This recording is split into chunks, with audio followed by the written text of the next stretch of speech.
before I thought of something. "Hold on, I'm going to go get my phone so I could take pictures of it."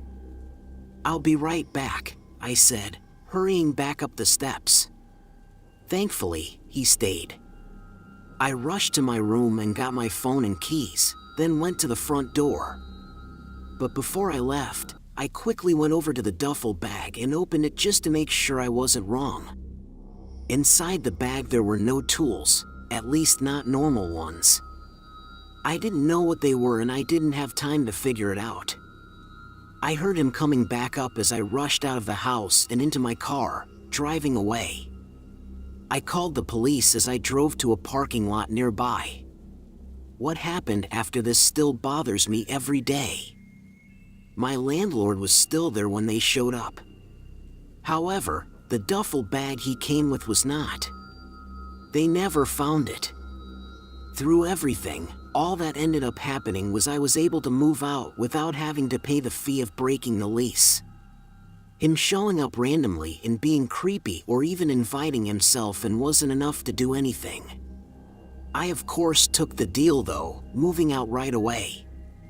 But in the back of my mind I know he's out there probably doing whatever he was going to do to me, to someone else, and there's nothing I can do about it.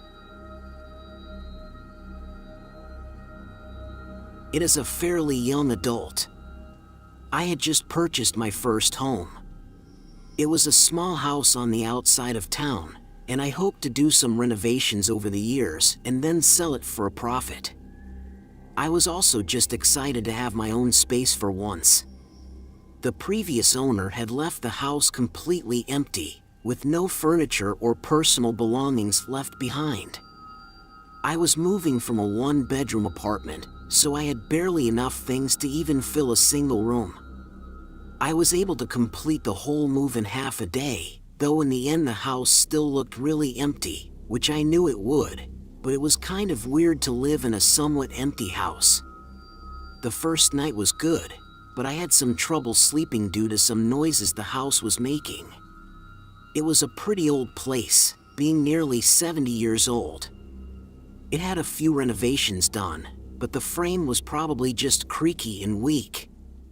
That morning I stayed in the house all day, unboxing everything and setting a few things up, like the TV and all of my kitchen appliances.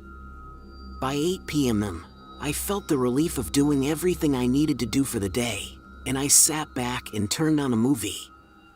A few minutes into the movie, a large thump vibrated the ceiling like something heavy had dropped on the floor above me. It caught me off guard, making me flinch. I had no idea of anything heavy that could have fallen.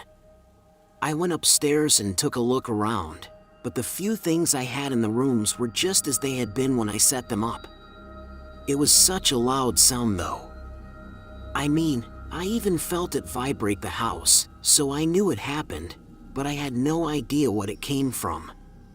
I double-checked everywhere on the second floor and even the first floor, but I came up short again.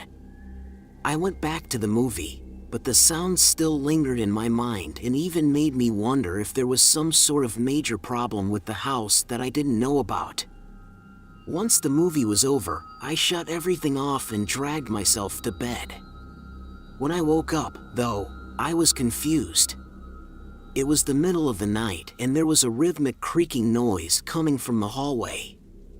I got up and went to my bedroom door, still hearing the creaking. Right when I opened the door, my heart stopped.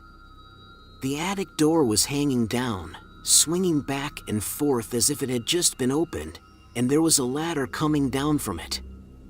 I ran past it, going downstairs to call 911, but not even halfway down the steps, I hear someone start running across the floor. I froze in place as they opened the back door and ran away. I quickly went down and locked it behind them, then called 911. While I waited for the cops to show up, I checked the rest of the house.